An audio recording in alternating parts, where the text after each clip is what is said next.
Hey guys, welcome back to Magic TV. My name's Craig. It's 12 o'clock on a Sunday, which means it's time for a Q&A. This is where I take all the questions that you've asked over the course of the week and I answer them to the best of my ability. Now, as I always say on these videos, please leave in this comment to this video any questions that you want.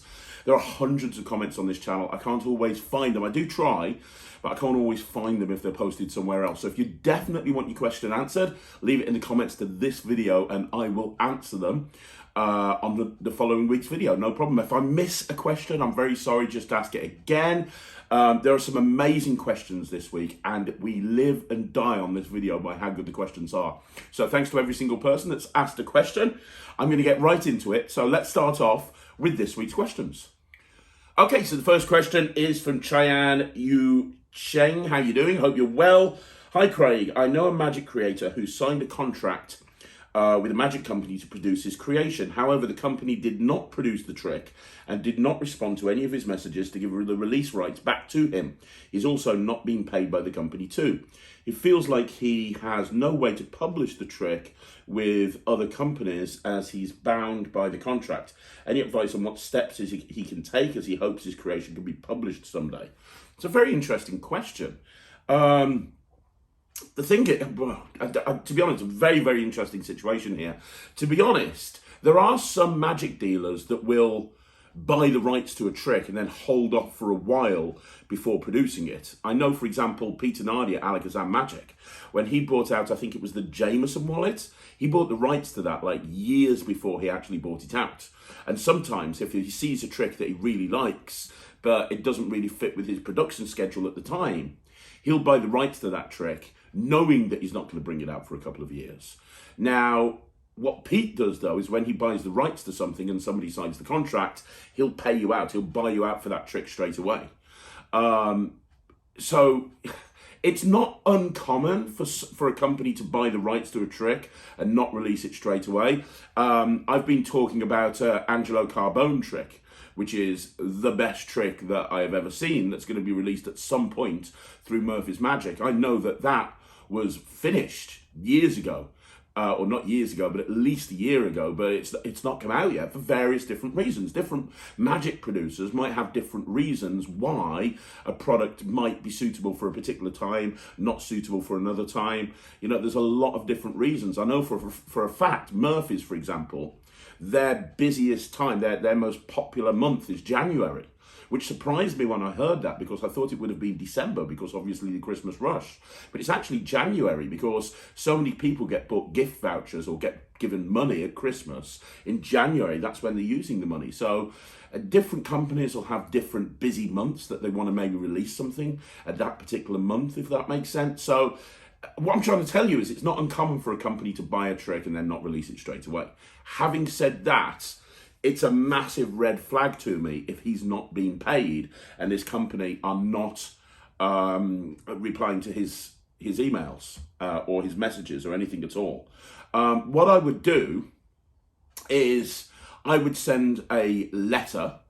I'd send an email but follow it up with an actual letter that they have to sign for, very clearly stating in that letter along with timescales. So you bought, I gave you rights to my trick on so-and-so date.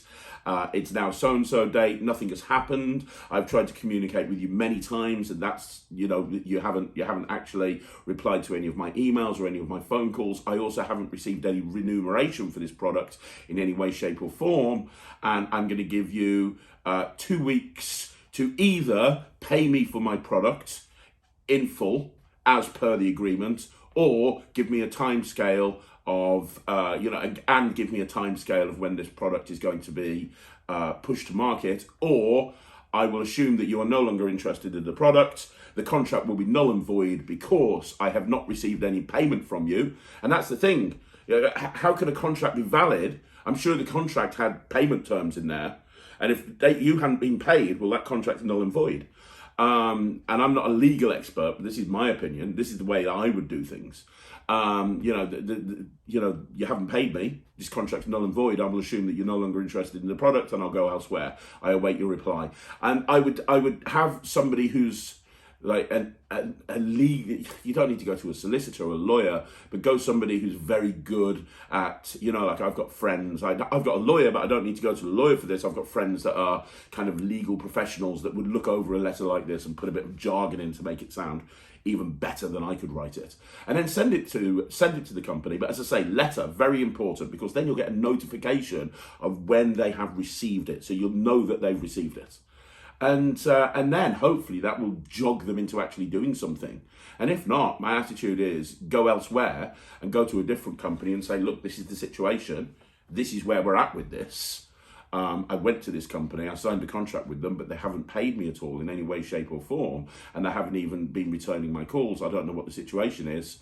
And that's what I do. That's what I do. And hopefully they will then be able to get in touch with that company for you. The bottom line is, in this situation, if you've got a product that you think's good and you're being messed around, then you need to take it into your hands to not be messed around. And the way to deal with that is to force their hand. And if they're still playing dumb, then just go somewhere else. That's what I do. Don't just sit there taking it.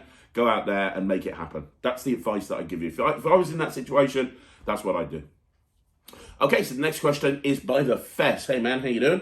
Hey Craig, what are your thoughts on animals being used in magic? Do you believe that in some scenarios and routines, the animals being used in tricks negatively affects the animal, birds being an example? You know what? I don't do any routines with animals. Never have, never will. Not even a rabbit. And if anybody rings up my company, because sometimes, I don't know if it's like this elsewhere in the world, but over here in the UK, there's a lot of entertainers that use live rabbits at the end of their shows, a production. And, in my company, Non-Stop Kids, we regularly get phone calls saying, will you make a rabbit appear? And we go, no, we won't do that. We don't work with live animals. We don't think it's fair. And I don't think it's fair. It doesn't matter how comfortable that rabbit is. Let's use the rabbit production as an example in a kid's show. If you've got 2 or 3 shows in a day, it doesn't matter how comfortable you're making that rabbit. In my opinion, and it is only my opinion, I don't think it's right to have a rabbit like shoved in the back of the car, bundled into a show, stuck in the back of a box, sits there for 45 minutes, then just appears out of nowhere, lots of different kids come and touch it, and then you get put away, back in the car, do it again. I just don't think that's nice for the rabbit, to be perfectly honest. That's why we don't do it. And I can't really tell you, I've never looked into animal magic. I've never looked into magic with doves or anything like that. So I can't tell you, I can't really give you an opinion on do I think it's cruel in terms of the methodology, because I don't really know how it works. I know they're like hidden in holders or something like that. And I've spoken to people like this before, and I've been told that they're trained, so that's a comfortable position for them. Now, whether that's correct or not, I really don't know. Like, nobody's actually talking to the dove. So it's not like the magician's having a conversation, right? Okay, you're going to stay there up my sleeve for about half an hour. Are you cool with that? Yeah, it's fine.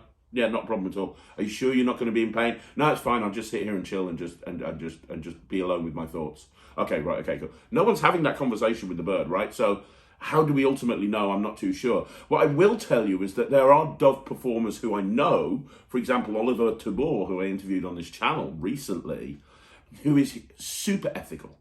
And even though he does dove manipulations, I'm pretty sure that he would be very caring towards the doves and would love the doves, and because he's just that sort of person. So I suppose the answer is I haven't got enough knowledge to give you an answer about this, because I don't do any magic with animals at all. But the fact that I don't do any magic with animals at all should tell you everything that you need to know about my thoughts on animals being used in magic. I don't think it's a particularly good thing. I think that there's so many different ways that you can do magic these days.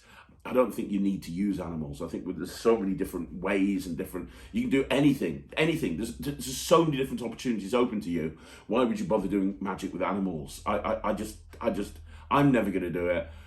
Personally, I don't really agree with it. I get the feeling that it's not particularly nice for the animal, but I wouldn't want to make that leap because I don't know. I'd have to really research into the topic, and I can't just make an outlandish claim like that without knowing.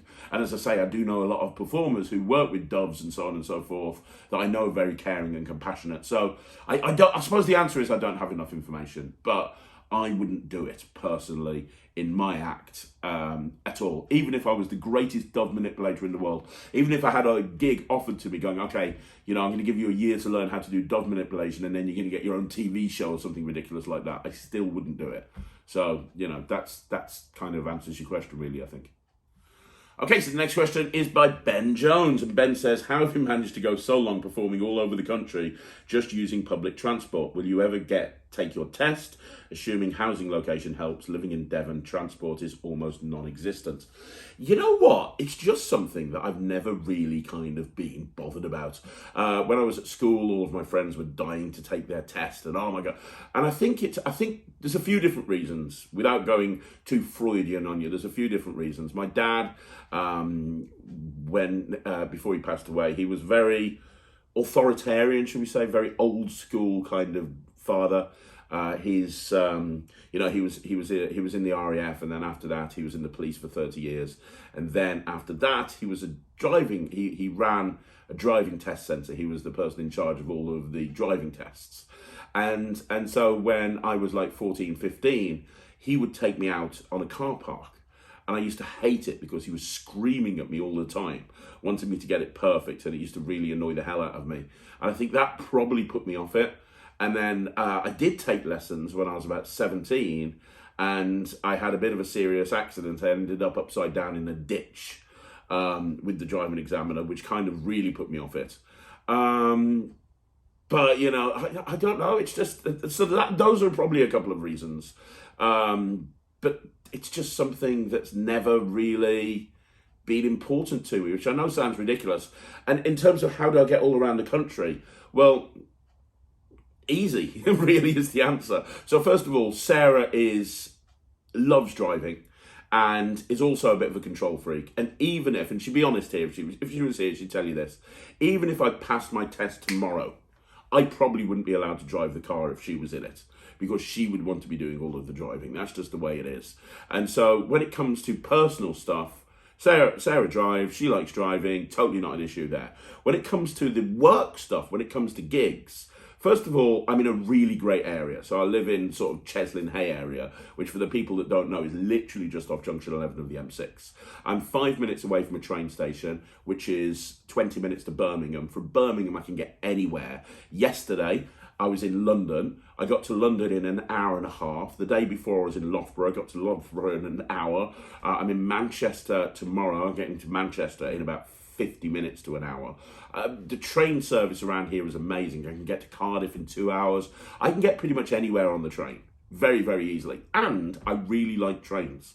I just love sitting at a table. It gives it, because my life is so busy, and when I go into the office, I'm getting dragged in a million different directions. I'll have people asking me questions and, hey, can you come over here? Then I'll have to go into that department and that department, and then my phone is constantly on. When I'm on a train, I just sit there with a magic book, or I'm practicing tricks, or I'm doing my own thing. So I love going on trains. That's the first thing. And also, a close-up job, I'm just carrying a close-up case. A cabaret show, I'm just carrying a cabaret case, because it'll be in my rider for the cabaret show that they need to provide a PA system, and I'll provide my own mic. So I've got a mic and I've got a cabaret case, and that's it. When I'm doing an illusion show, Kat, who's the lead assistant in my show, she actually drives, and she drives the van. So I've got an illusion show today, so Kat's going to drive over to the office. We've got a massive car park. She's going to leave a car there.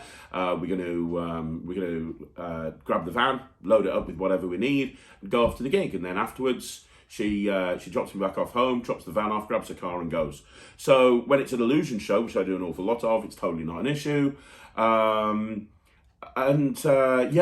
it. My friend Nemid and I spend a lot of time hanging out together.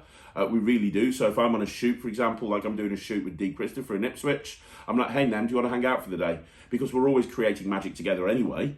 And a lot of the time he'll be like, yeah, let's go and hang out together. Of course, I'm so busy, that's a really good excuse to hang out, because if we're going to Ipswich, it's a 3-hour drive there, 3-hour drive back, so we can chat about magic and stuff on the way. And yeah, I've just never needed a car. How do I get around the country? Easy. It's super easy. And then with Ubers, you get, and I can get to a gig. Most of my gigs, and the other thing is, because I run an entertainment company, right? Like this weekend, for example, we've got almost 700 gigs. Even with a few cancellations because of Omicron, we've still got about 700 gigs. So I can kind of pick the gigs that are near the tube station, or I can pick the gigs that are, a lot of gigs are booking with 2 magicians. So I can say, well, I tell you what, put me on that 2 magician job, and we can go. I can go together and get a lift with somebody who lives near me. So I can kind of pick and choose which gigs I do. I'm in a lucky situation that I can pick and choose the gigs, and I can pick the ones that are near the train station, or I can pick the ones that I can go with somebody. So it's totally not an issue. I'm quite lucky.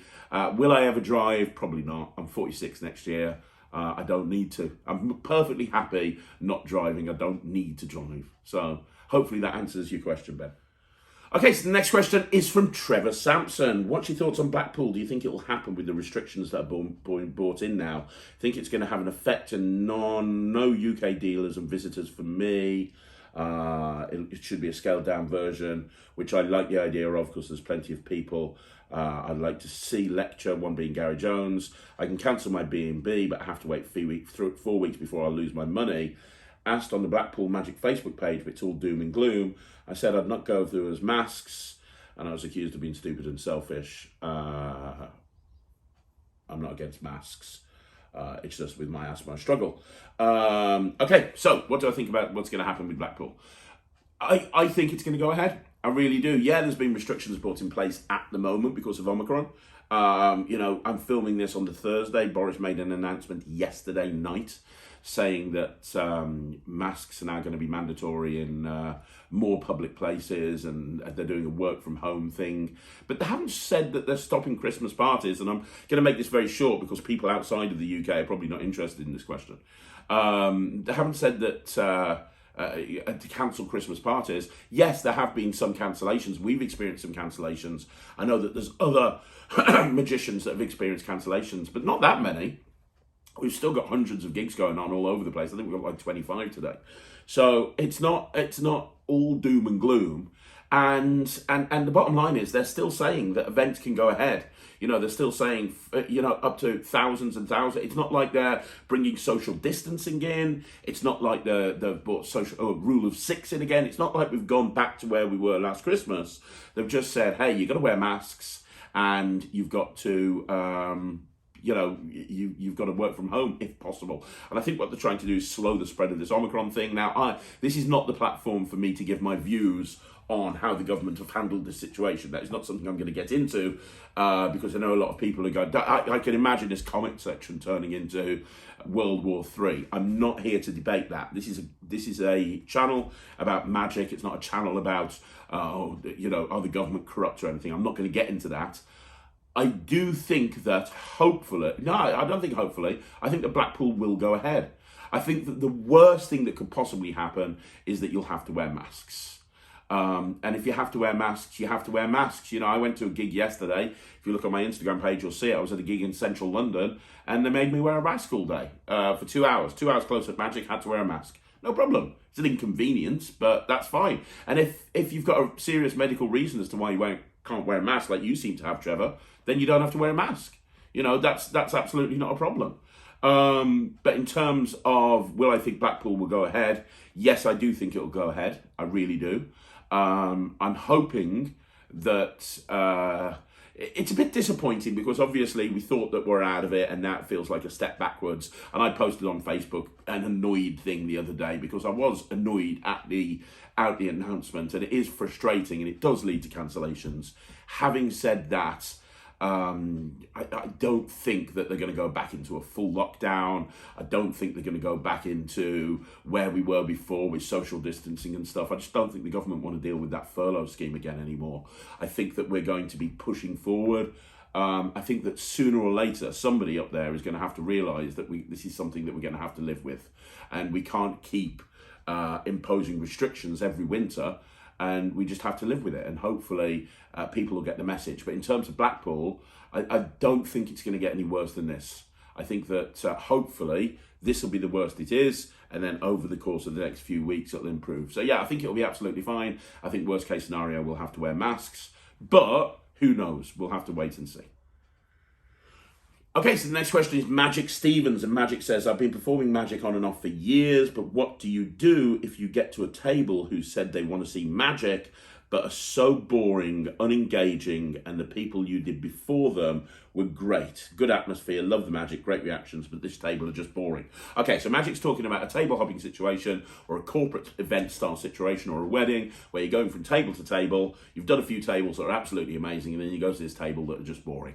That's just the nature of close-up magic, man. That's just the nature of close-up magic. That's why I prefer stage magic, because with stage magic, you walk out on stage, you grab the audience's attention, and you take them on a journey over the course of 45 minutes. With close-up magic, it doesn't matter how good you are, you can have the best table in the world that are literally giving you David Blaine style reactions. 10 minutes later, you're going to have to win over another table and another table and another table. And it's why I prefer stage magic, even though I love performing close-up. So the answer to this is you just shorten your set. So you want to walk out, and you'll know very, very quickly if they're boring. And I like to throw a couple of lines in, like, you right there, sir, look, I'm sorry to wake you. And that tends to, stuff like that tends to, because they know, a table that's being unresponsive, they kind of know. Throw in a few gags and a few lines and see if that G's them up a little bit. But ultimately, at the end of the day, you have to understand that not every table is going to be amazing. And if you get to a table and they're not as receptive as all the other tables, even though they've seen you get reactions from all the other tables and they're there and it's just like, okay, then just shorten your set. Do something very, very quickly. That happened to me yesterday. I went up to a table and they were very reserved. This was probably about halfway through the gig. They were very reserved. I did my same opener. Hey guys, my name's Craig. Not as dodgy as I look. I'm just here to show you some magic, whatever it may be. And then no reaction at all. I was like, well, you guys look excited about this, which is good. Please contain your enthusiasm. Nothing. I'm like, right, let's get into it. Let's do a magic trick. And I went into something that I knew would be very quick. So it wasn't a multi-phase thing. I know it'd be very, very quick. I did a very quick card location style routine, which got no reaction at all. And then I just said, look, I tell you what, I'm going to do one last thing very, very quickly, then I'm going to leave you to it. And I just made a coin appear. I did a very quick flurry, jumbo coin production, nothing. I was like, well, there you go. Thanks very much for watching, guys. Hope you have an amazing day. Catch you again soon. Bye. And I was there for probably about 2 minutes total. Because there's no point in banging your head against a brick wall. There's no point in going to that table. You know, the definition of insanity is doing the same thing over and over again and expecting different results. So, at some point you've got to cut your losses. So the biggest piece of advice I can give you is don't take it personally. If there's a table, if you're smashing it on every table and there's a table that's been unreceptive, then don't worry about it. Just cut the table short. They won't care. If they're not reacting, they won't care at all. Cut the table short, move on to the next table, and then just find another table that's going to give you those great reactions. Now, if you're listening to this and every table is unresponsive, then it's not the tables, it's you. And you need to work on engaging the audience, or you need to work on certain aspects of your performance that's stopping you from getting those reactions from those people. But if it's just one table in a blue moon, just cut your losses and move on. Okay, so the next question is by Revu D, and Revu says, love the Q&A, thanks very much, man. My question is, how did you overcome your fear of needles? I can swallow them no problem, and I kind of want to get a tattoo, but I'm unable to actually give someone permission to stab me thousands of times.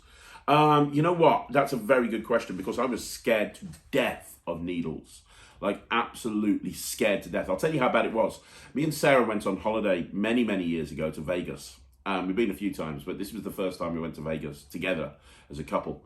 And I went over to Vegas with her, and we were there for about 10 days total. About 7 days in, she got really ill. And then passed this really ill thing that she got onto me. And we were both just in our hotel room, throwing up, feeling terrible, being sick. And the doctor came over. We called the doctor. The doctor came over and he said, I need to give you an injection. And the doctor gave Sarah the injection straight away. And then she went, right, now it's your turn. I was so scared of needles. It took 45 minutes of Sarah holding me down on the bed in our hotel room before this doctor would inject me. Like about 5 times the doctor was like, I have to go now, I've got other things to do. And I was like, no, come back. And then just the thought of them injecting me, I was just petrified, absolutely petrified of needles, always have been, to the point that any time I've had to have an operation or something like that, I've always had gas as an anesthetic instead of a needle. And then when I had my first tattoo, it was the Rubik's Cube here on my arm, and I really wanted it. And Kat said, don't worry, I'll look after you, because Kat, my tattooist is also the lead assistant in my illusion show. So Kat, she runs a company called Catapult Inc. Go check it out if you want to. She's on Instagram and everywhere. TikTok, just everywhere. And she said, I'll look after you, I promise. I was like, oh my God. And she came over, and it was in the boardroom of my office, and I was sitting there, and she was tattooing this Rubik's Cube, and the entire time I was like this, pushing my thumb against my forehead so hard that when she finished, I actually had a bruise there on my forehead, and everyone was taking the mick out of me. And then I kind of looked back and I realized, well, that actually wasn't too bad. I've had worse. That wasn't too bad at all. So then she came and did that one next, and I was like, oh, this is absolutely fine. I'm an old hand. And then ever since then, when I've needed a needle in my arm for whatever reason, it's totally been a non-issue for me since then.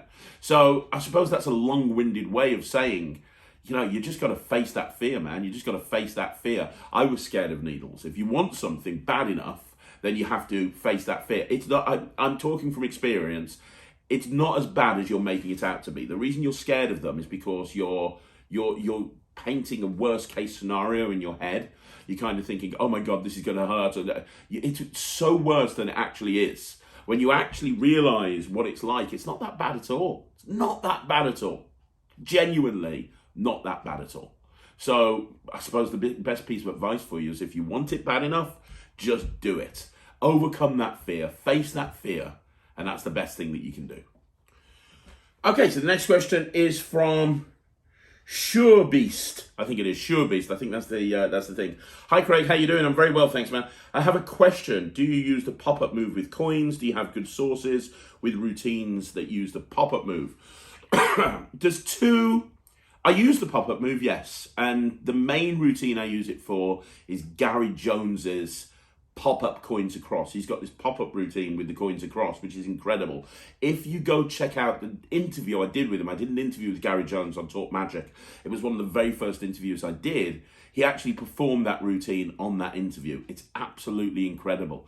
It's one of Gary's best routines, in my opinion, and he does a lot of magic. He's also got a lot of other stuff with the pop-up move. So the first thing that I'd say, if you like the pop-up move, go check out Gary Jones's material.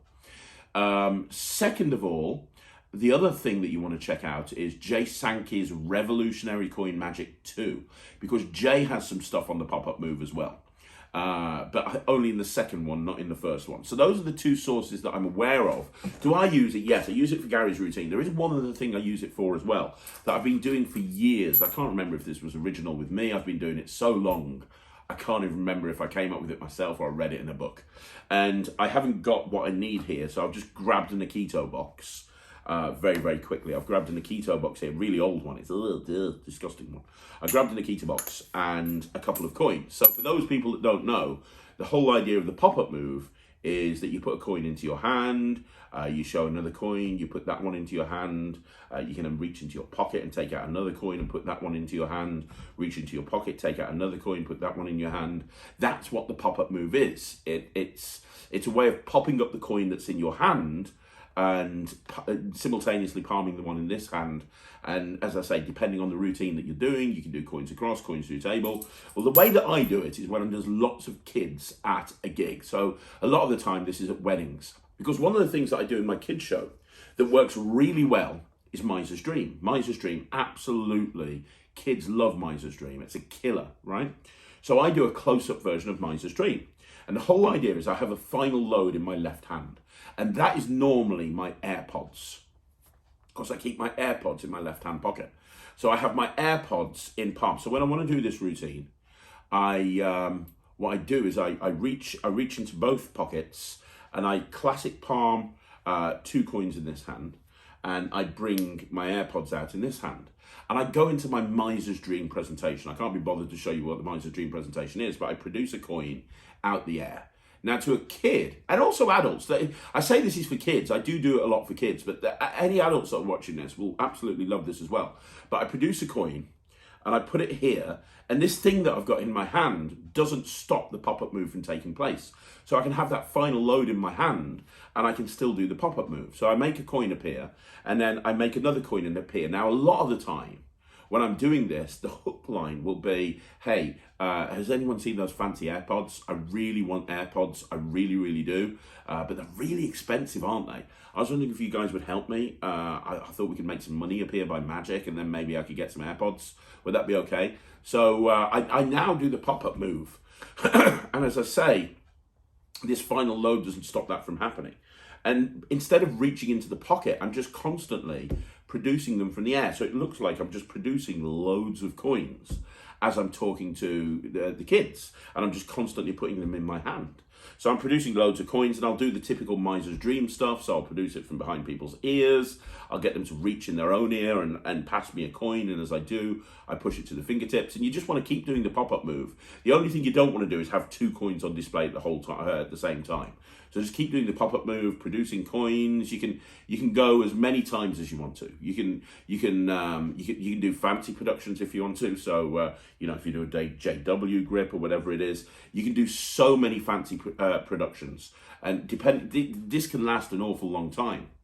And then at the final one, you produce one more coin, and you show it, and all I do is as I come over to this hand, I grab the coin from thumb palm as I drop this into finger palm. So I've just produced this coin, and I go, that's enough. Actually, you know what? I don't need this one. I'll put this away in my pocket. And I've stolen the other one. So both of those coins go away in my pocket. And I go, that's probably enough for an AirPods watch. And I snap my fingers. And remember, they think this hand is full of coins. And then I just open up my hand and I show I've got the AirPods. And it's a really nice way of using the pop-up move, because I don't think you could accomplish that any other way but with the pop-up move. So that's my pet pop-up move routine. It really makes a great opener. You know, I say I do it for kids. I do it primarily for gigs where there's lots of kids, and I do it for the kids because it gets a great reaction. But for sure, this will work if you're performing for adults as well. But it's a very nice routine. You're just producing coins. It's just a bare hand production of coins over and over again. And then you've got that final appearance of whatever it is that you want to appear, which is really stunning. And the nice thing is that final load is out in the open from the very beginning. So you don't need to go into your pockets at any point. So there you go. Look at Jay Sankey Revolutionary Coin Magic Volume 2. Look at Gary Jones's material, especially his pop-up coins across. And my pet routine with it is this, which is a Miser's Dream with the pop-up move. Okay, so the next question is by Mr. Harmon. Brilliant Q&A. Thank you, Mr. Harmon.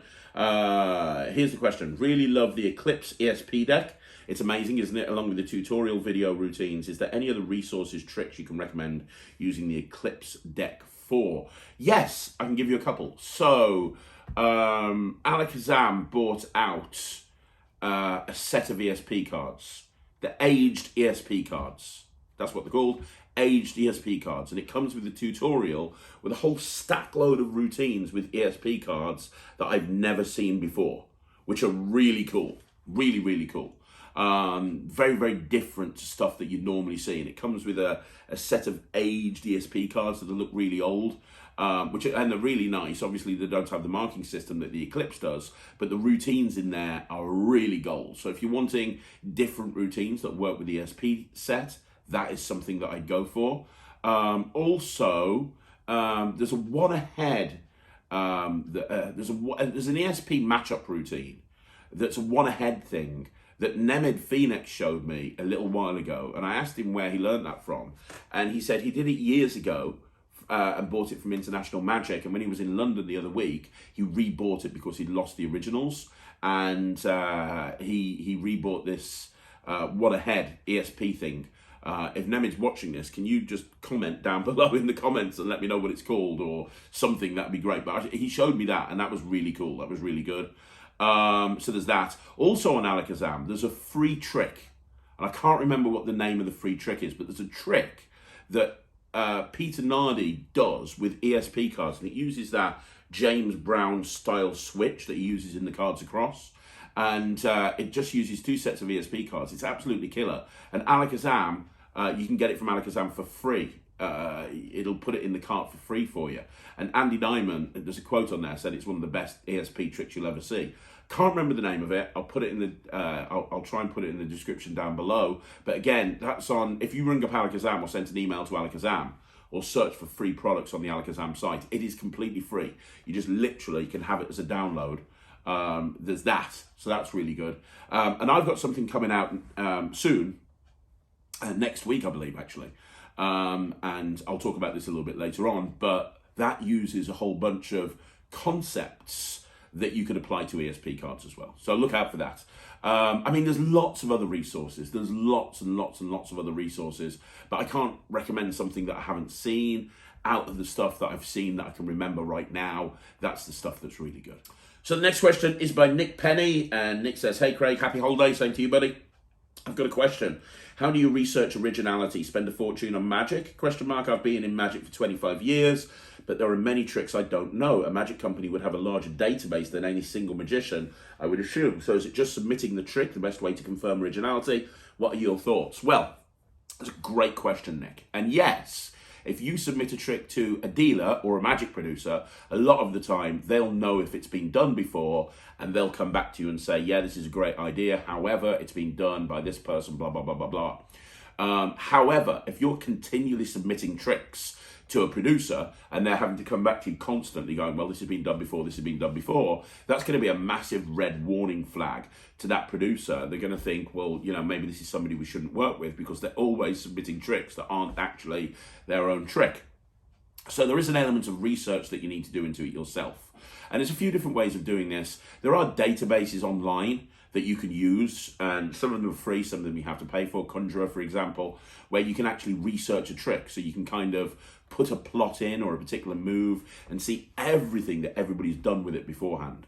So that's one way you can do it. A second way you can do it is by having friends that are very knowledgeable, that can say to you, hey, this has been done before, this has not been done before. And you want friends that you can trust that aren't then going to go out and produce that trick themselves or anything, but you want friends that you can trust. So my trust circle, which is kind of weird, because I go to Lloyd Barnes, I go to D. Christopher, I go to Peter Nardi. Those are the 3 people that I tend to go to first, which is kind of weird, because I'll go to Pete, for example, and show him a trick that I've got no intention of bringing out through Alakazam, and go, well, what do you think of this? And he'll go, well, yeah, think of this and think of this. I'll give you an example. So I've got a trick coming out next year with the 1914 with D. Christopher. And I've done some research, and also my friend Nemid Phoenix is very well read, and a lot of the time he will be able to point me to the specific source of something. But I'd shown it Nemid, he hadn't seen it. Shown it D. When I went to D with it, showed it because it felt like a 1914 release. When I went to D, nope, hadn't seen it before. Neither had Lewis Lavelle or Jack Curtis. So they went down the route of starting the process of producing it, and I was like, okay, cool. I'm going to continue to do my own research.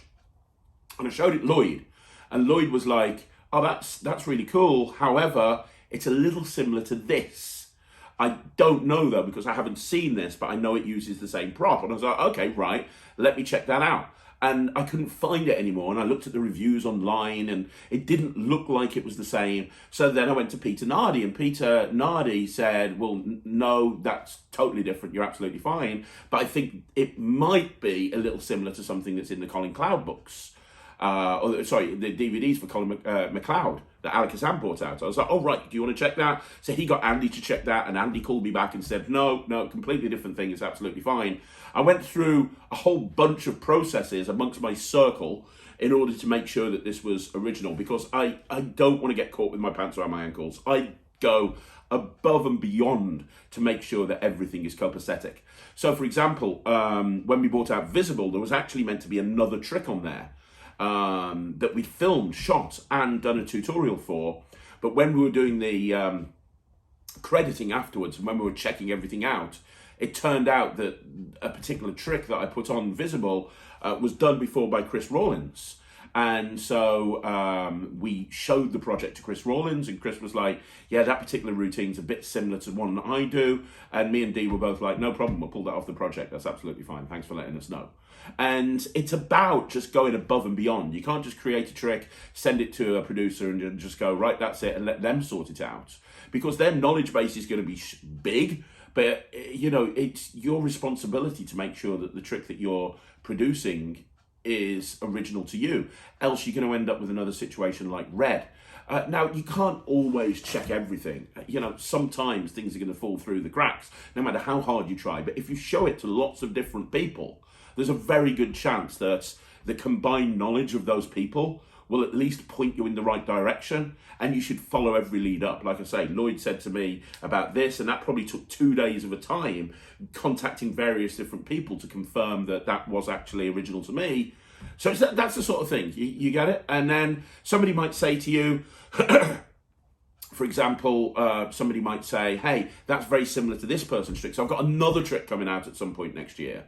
And somebody said it was similar in methodology to another person's trick. So I bought that trick and I looked at it, and although there was huge, massive differences, there was a similarity in terms of one particular key part of the method. So I rang up that person. I said, this is your trick, this is my trick. Do I have your permission to produce it or not? And that person said, yeah, okay, thanks. Thank you so much for contacting me. You have my permission. In fact, not only do you have my permission, you can actually teach the original version. I'm like, oh my gosh, thank you so much.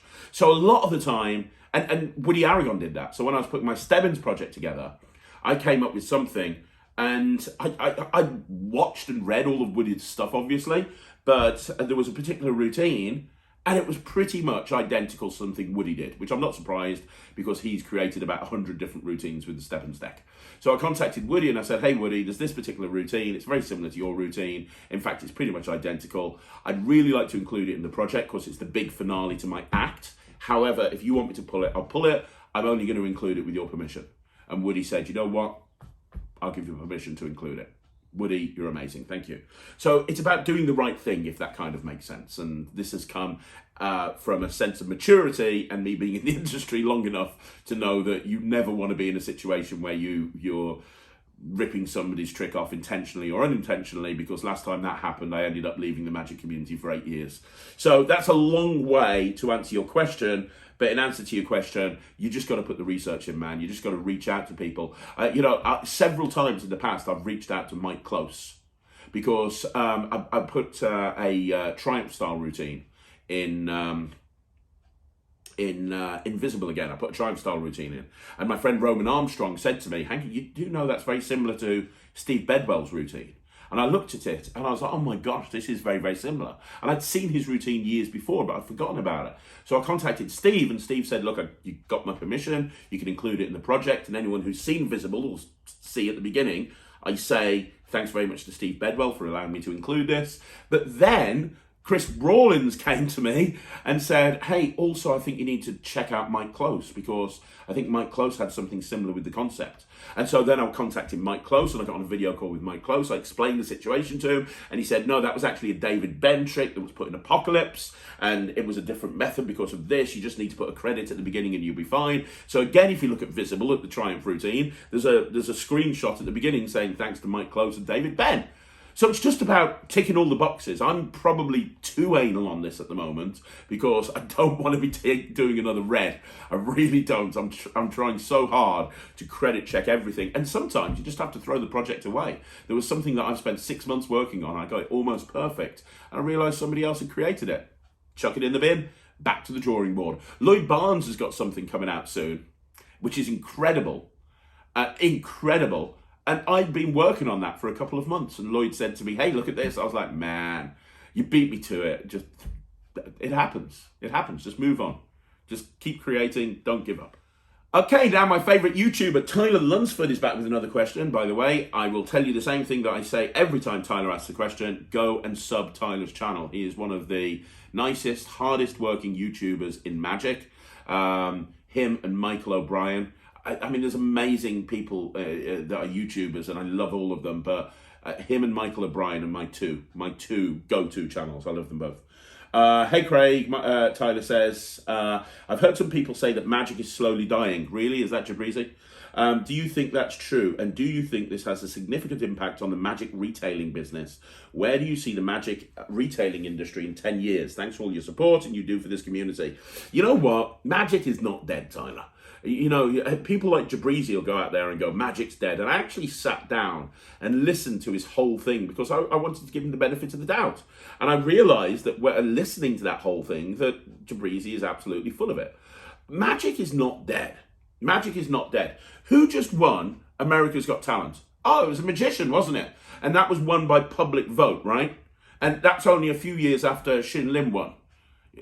Magic is not dead. Let's look at BGT. We've had a magician win BGT a few years ago, Lance Corporal Richard Jones, sir.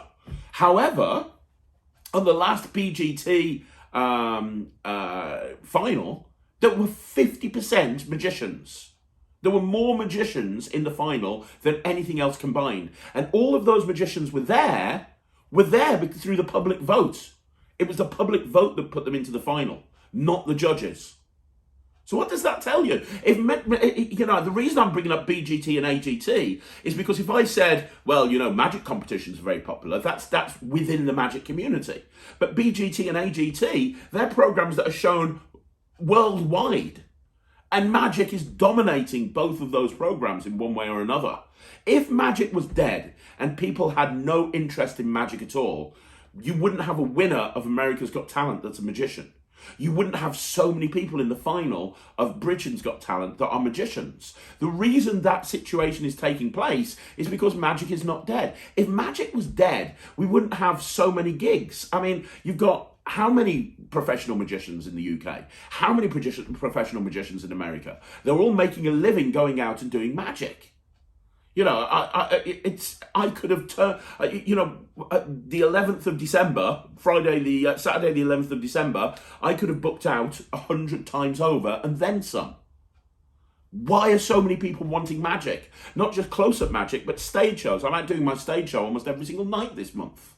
Why is it that so many people are wanting magic? Magic's not dead. Magic is more vibrant than ever before. I remember reading some of Jabrizi's stuff, and I can't remember it now because it was a few months ago, but I remember listening to some of his stuff, and the point he was making just didn't make sense. He was talking about how that you can't relate to magicians these days. Well, yes, you can. There's so many different types of magicians. The winner of AGT was in the latest season, was completely different to Shin Lim, for example, a completely different style of performer. But he still won. Just, there's room for every single type of magician. There's room for, like, your suited and booted magician. There's rooms for, you're more of your Ryan Tricks or Damien O'Brien, your street style magician. There's room for people that dress up in a dragon costume. Magic is not dead. It is not dead. So what do I think? Do I think it's true? Do I think it's slowly dying? No. There's more people coming into magic now than ever before. How do I know this? Because of this channel. This channel, I see people posting, I've just got into magic, I've just got into magic, I'm new into magic, I'm new into magic. Look at the Facebook groups, look at how many people say, I'm new into magic. Oh, I'm brand new into magic. Magic is more popular than ever before. I remember years ago, 10 years ago when I was releasing products, Murphy's, I remember being told by World Magic Shop at the time, a product to be good if it sells like 500. Or something like that. There's more tricks coming out now than ever before. And a lot of people, how many tricks come out brand new and you go to buy them and they're out of stock? It happens all the time. Murphy's bought a lot of Visible and within literally 5 minutes, they'd all sold out. And we had to restock them again and again and again. I can talk about Visible and my own products because it's my own products. Magic is not that more people are getting into magic now than ever before. And do I think it'll have an impact on the magic retailing business? No, I think that the magic retailing business is flourishing. I think it's absolutely flourishing. Look at something like the 1914. 2 years ago, the 1914 didn't exist. Now, they're one of the most respected magic production companies in the world, in my opinion. Think of a bad 1914 release. You can't do it. They've bought out their own deck of cards. They're working with some great artists. and they came into a crowded marketplace where there's tons of magic producers, tons of magic dealers. Look at things like Penguin. Look at Penguin. They're absolutely flying. Look at Murphy's. They're flying. The magic retailing business is bigger than ever before. If it wasn't, there wouldn't be so many magicians wanting to release magic tricks. Now, there's a difference between it flourishing and between the problems that are inherent in the magic community, which are so many people bringing out terrible magic downloads and terrible tricks. That's another issue. But that doesn't mean that magic's dying. Exactly the opposite. If people are bringing out terrible tricks, they think that, right, put it this way. I see the same names bringing out terrible downloads after terrible downloads through various different companies.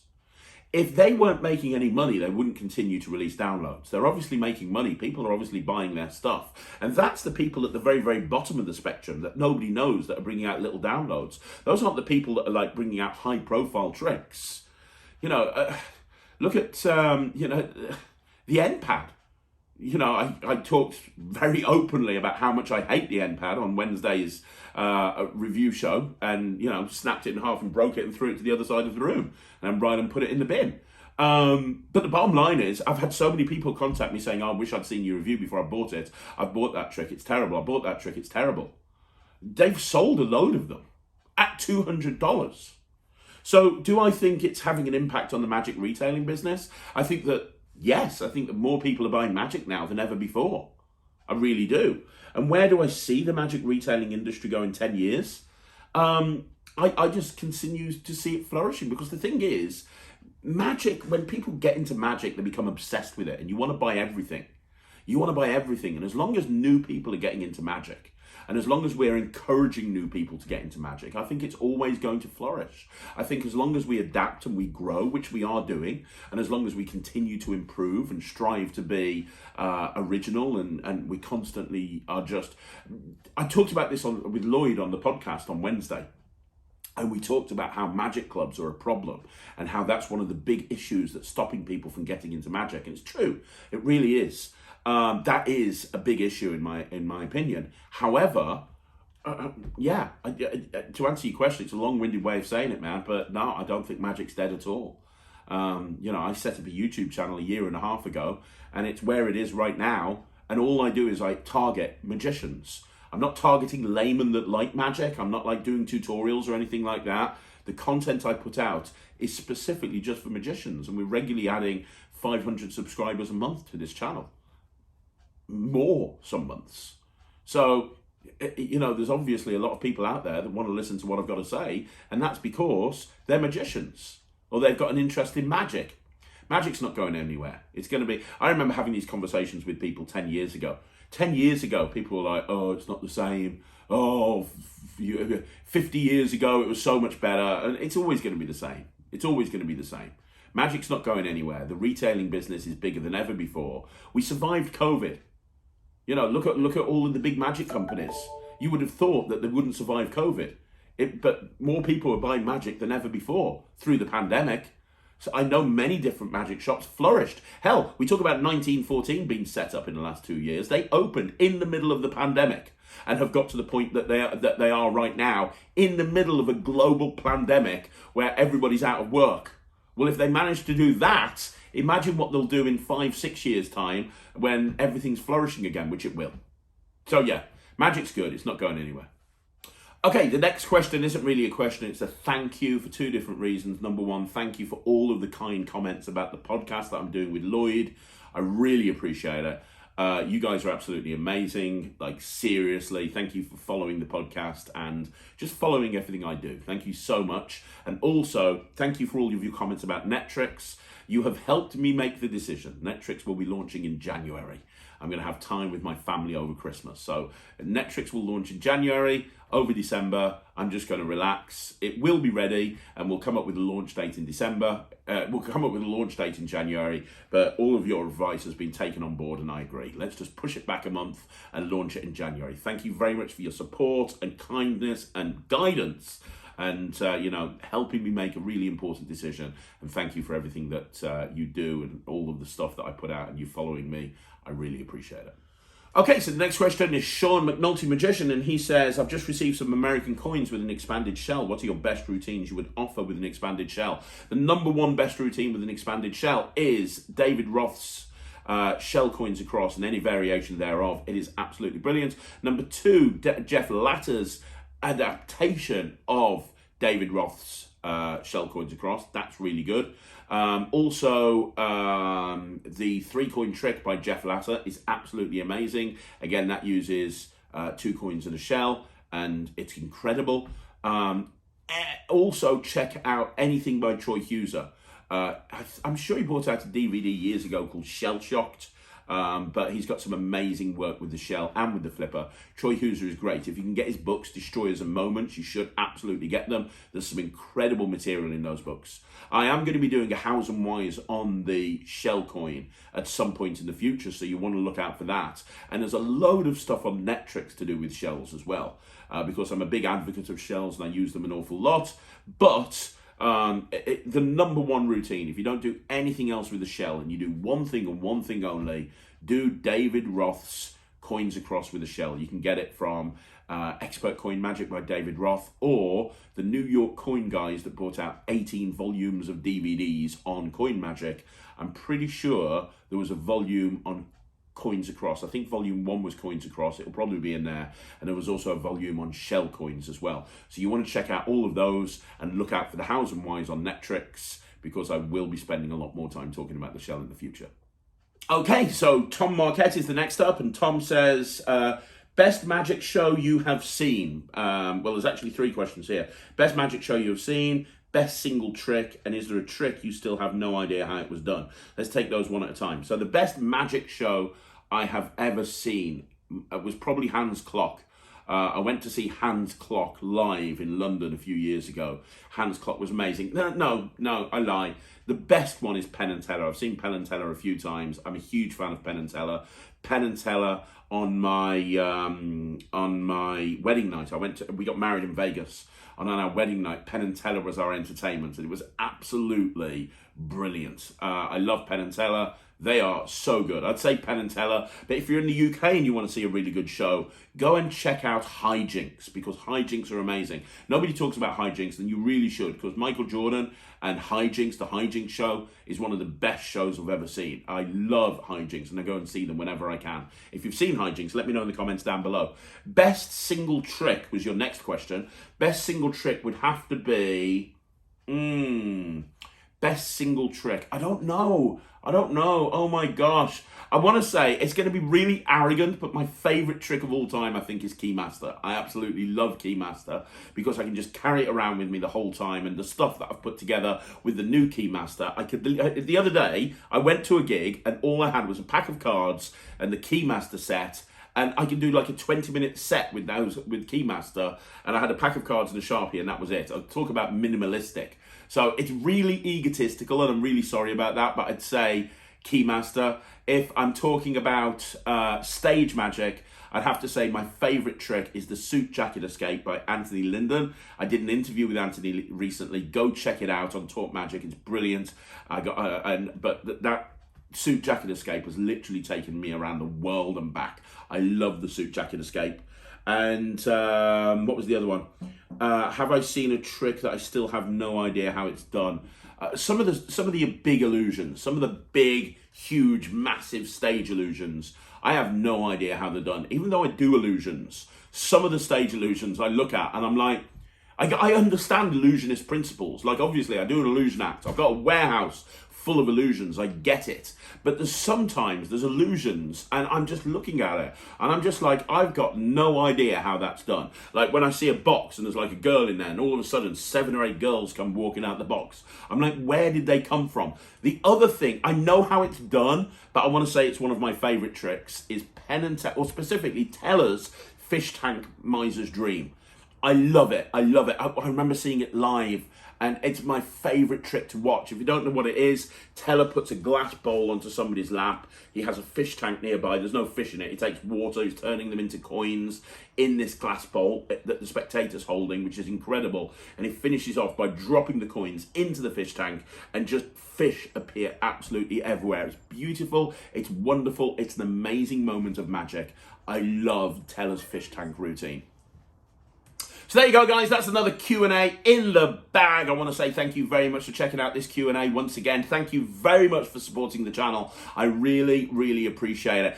This whole segment lives and dies by the questions I get asked. So if you'd like to see a question answered on this channel, you know what you need to do. Leave it down below in the comments and I will get to it next week, I promise. If I missed your question, I'm very sorry. Ask it again, I'll get to it next week. Thanks very much for checking it out. If you want to see more videos like this, like the video, subscribe to the channel, leave a comment down below, and I'm going to be back again tomorrow I'm going to be back later on today. I'm going to be back later on today. So at 2 o'clock there's going to be a short, 6 o'clock there's going to be a live, 9 o'clock I'm back with a review show special.